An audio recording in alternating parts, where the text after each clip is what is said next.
सटाण्याचे सहाय्यक निबंधकावर फसवणुकीचा गुन्हा दाखल करण्यात आलाय। बाजार समितीच्या निवडणुकीत निर्णय अधिकारी असताना उमेदवाराला निवडणुकीपासून वंचित ठेवल्याचा ठपका ठेवण्यात आलाय।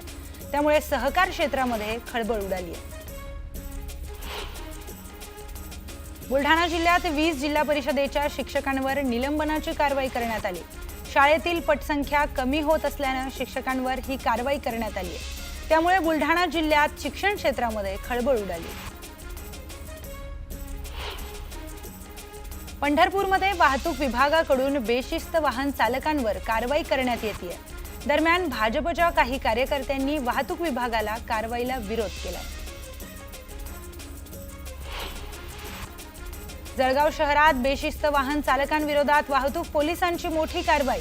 यावेळी 140 वाहन चालकांकडून 3,03,200 रुपयांचा दंड वसूल करण्यात आला। जळगावच्या बस स्थानकाबाहेर मोठी वाहतूक कोंडी निर्माण होतीये। त्यामुळे प्रवाशांना नाहक अडचणींचा सामना करावा लागतोय। दरम्यान बस स्थानकाबाहेर वाहनांच्या लांबच लांब रांगा लागल्या होत्या। तातडीने वाहतूक कोंडीवर तोडगा काढण्याची मागणी प्रवाशांनी केली। चोपडा तालुक्यात यंत्राच्या सहाय्याने मका पेरणीला सुरुवात झाली आहे। पेरणीसाठी मजूरच भेटत नसल्याने शेतकऱ्यांनी यंत्राचा वापर करत पेरणी सुरू केली। गोंदियामध्ये शासकीय आश्रम शाळेतील नर्स भरतीत घोटाळा झाल्याचा आरोप केलाय। पैसे घेऊन नियुक्ती केल्याच्या उमेदवारांनी आरोप केलाय, तर तातडीने कारवाई करण्याची मागणीही उमेदवारांनी केली। पुण्याच्या खडकवाडीमध्ये मोराने पिसारा फुलवून नृत्य केलंय। मोराच्या नृत्याचा व्हिडिओ जोरदार व्हायरल झालाय।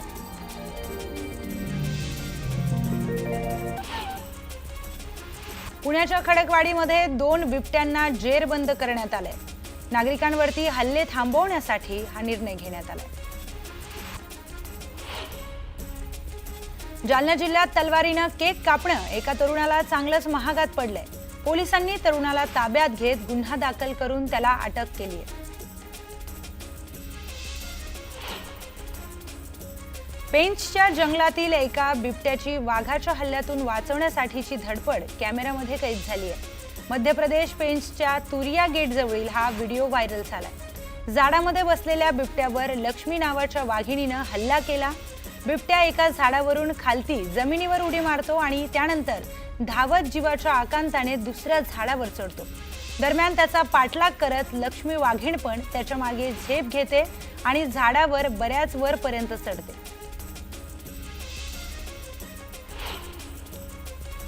कॉरिडॉर विरोधकांसाठी पंढरपुरात अभिरूप मतदान सुरू आहे। यावेळी मतदान करण्यासाठी कॉरिडॉर बाधितांच्या रांगा लागल्यात। काशी आणि उज्जैनच्या धर्तीवर पंढरपुरात कॉरिडॉर होणार आहेत आणि यालाच विरोध करण्यात आलाय। धुळे जिल्ह्यातील शिरपूर तालुक्यातील आढे शिवारात वीज अंगावर पडल्याने एका 60 वर्षीय शेतकऱ्याचा मृत्यू झालाय। नथू सनेर असं वीज पडून मृत्यू झालेल्या शेतकऱ्याचं नाव आहे। शेतकऱ्याच्या मृत्यूने गावात शोककळा पसरली।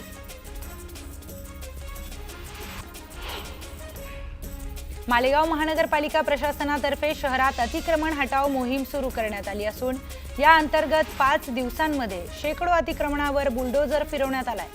वाहतुकीस अडथळा ठरणारी छोटी मोठी सर्व अतिक्रमणं जमीनदोस्त करण्यात आली।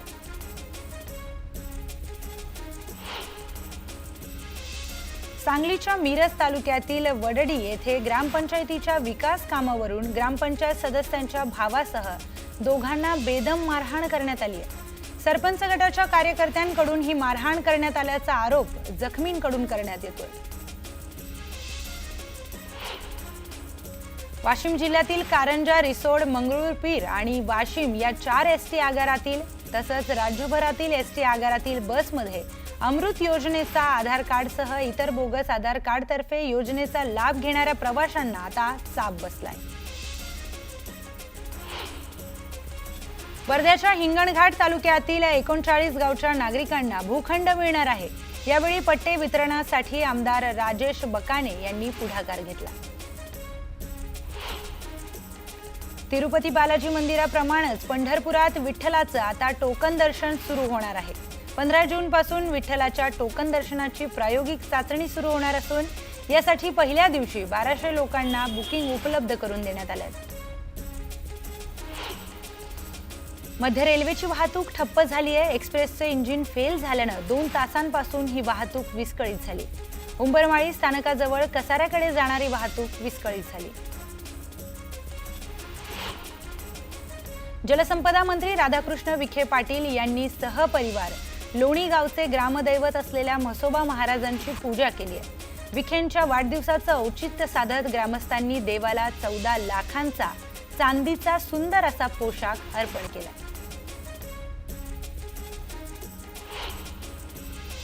वेंगुर्ले आगारात आलेल्या नवीन 5 एसटींचं आमदार दीपक केसरकर यांच्या हस्ते लोकार्पण करण्यात आलं. वेंगुर्ले आगाराला नवीन बस मिळण्यासाठी प्रयत्न केल्याबद्दल आमदार दीपक केसरकर यांचा यावेळी सत्कारही करण्यात आलाय. बीड जिल्ह्यामध्ये गुन्हेगारांची सर्व कुंडली आता एका क्लिकवर मिळणार आहे. पोलिसांसाठी स्मार्ट पोलीस ॲप लॉन्च होणार आहे आणि यातून आरोपींचा तपास करणं अधिक सोपं होणार आहे. कोल्हापुरातील पंचगंगा नदीची गटार गंगा झाली आहे. राजाराम बंधाऱ्यात कचऱ्याच्या खच पडल्यानं दुर्गंधी पसरली आणि येथून पालिकेनं तब्बल 50 टन कचरा हटवलाय.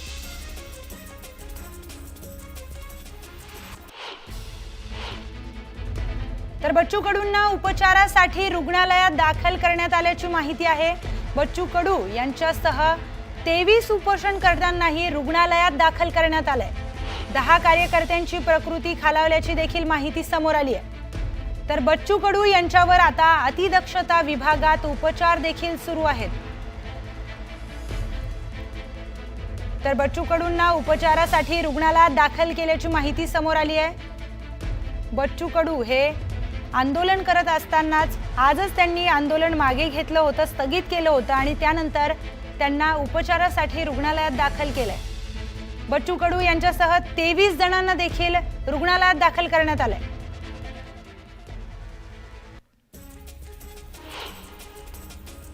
अकोला जिल्ह्यात वादळी वाऱ्यासह मुसळधार पावसाची शक्यता वर्तवण्यात आली आहे. आपत्ती व्यवस्थापन विभाग जिल्हा प्रशासनाकडून नदीकाठच्या गावांना सतर्कतेचा इशारा देण्यात आलाय. पालिका निवडणुकांचं बिगुल वाजताच प्रभाग रचनेचे आदेश नगरविकास विभागाने दिलेत. धुळे महापालिकेसह जिल्ह्यातील नगरपालिकांसाठी 9 टप्प्यांमध्ये प्रभाग रचना करण्यात येणार आहे. तर 15 जुलै रोजी नवीन प्रारूप प्रभाग रचना जाहीर होईल. जालना अतिवृष्टी अनुदान घोटाळ्या प्रकरणी जिल्हाधिकाऱ्यांनी कारवाई करत तब्बल 10 तलाठ्यांचं निलंबन केलंय. त्यामुळे जिल्ह्यात सर्वत्र खळबळ उडाली आहे. तर 87 कर्मचाऱ्यांकडून या प्रकरणी खुलासे देखील मागवण्यात आले. यवतमाळच्या राळेगाव तालुक्यात घरकुल लाभार्थ्यांना रेती मिळत नसून वर्धा नदीपात्रातून मात्र बेसुमार रेतीचा उपसा सुरू आहे असा आरोप करत सरपंच वाणीश भोसले यांनी उपोषण सुरू केलंय. याकडे बीडीओ आणि तहसीलदारांचं दुर्लक्ष होत असल्याचा आरोपही त्यांनी केलाय.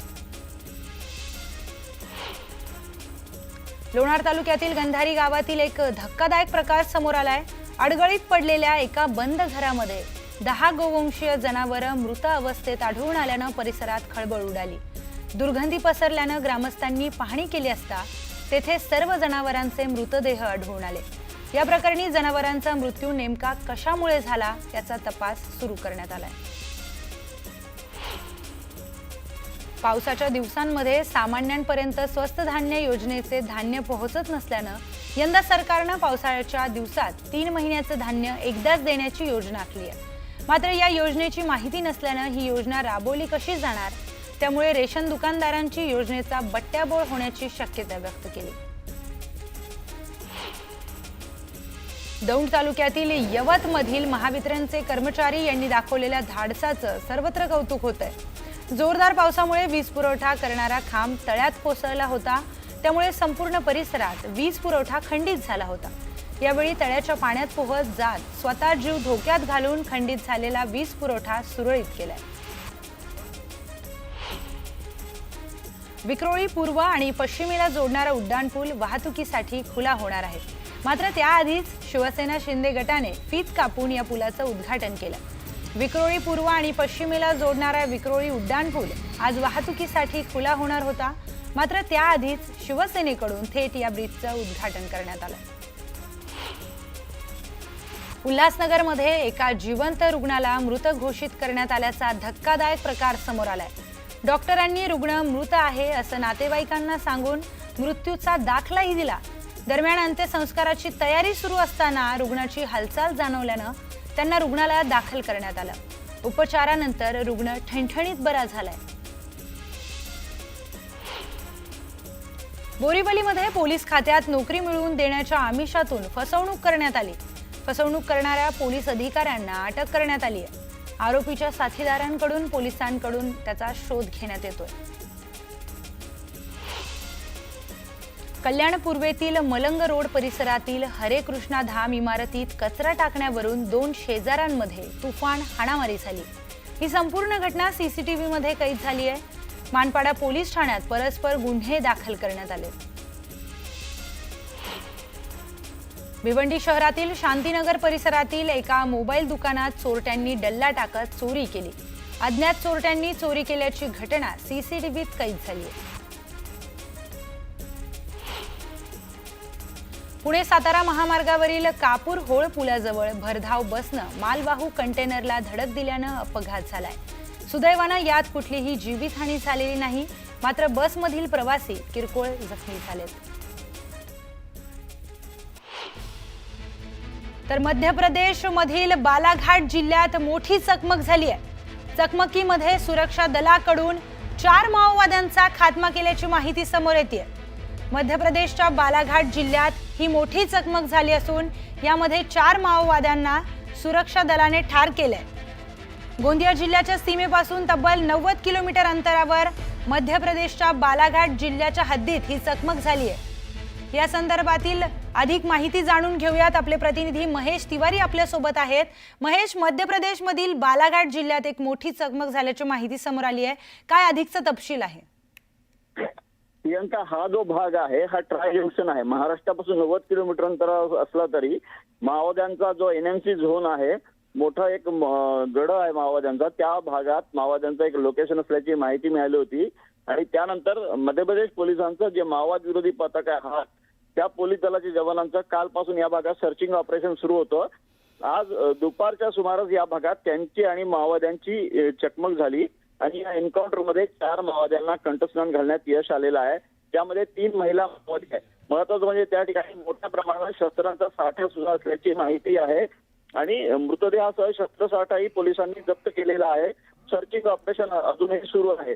एकूणच ही कारवाई यासाठी महत्वाची आहे कारण अलीकडे छत्तीसगडमध्ये सुरक्षा दलांनी ज्या पद्धतीनं माओवाद्यांच्या विरोधात अभियान केलेले आहेत, अबुजमाड, इंद्रावती नॅशनल पार्क, त्यानंतर माओवाद्यांचे काही पडे नेते, हा जो नवा एनएमसी झोन आहे माओवाद्यांचा शरणस्थळी बनत आहे, त्या भागात येत असल्याची माहिती मिळाल्यानंतर सुरक्षा दल अलर्ट आहेत आणि महाराष्ट्र, छत्तीसगड आणि मध्य प्रदेश तीनही पोलीस दलाचं या ठिकाणी यावर नजर आहे। त्यामुळे आज या जर 4 माओवाद्यांना ठार मारण्यात आलं असेल तर या ट्राय जंक्शनवर ही झालेली नक्कीच मोठी कारवाई आहे आणि पुढच्या काही दिवसात आणखी तर मध्य प्रदेशमधील बालाघाट परिसरात 4 माओवाद्यांचं देखील खात्मा करण्यात आल्याची माहिती समोर आली आहे। धन्यवाद महेश, आपण दिलेल्या सविस्तर माहितीसाठी।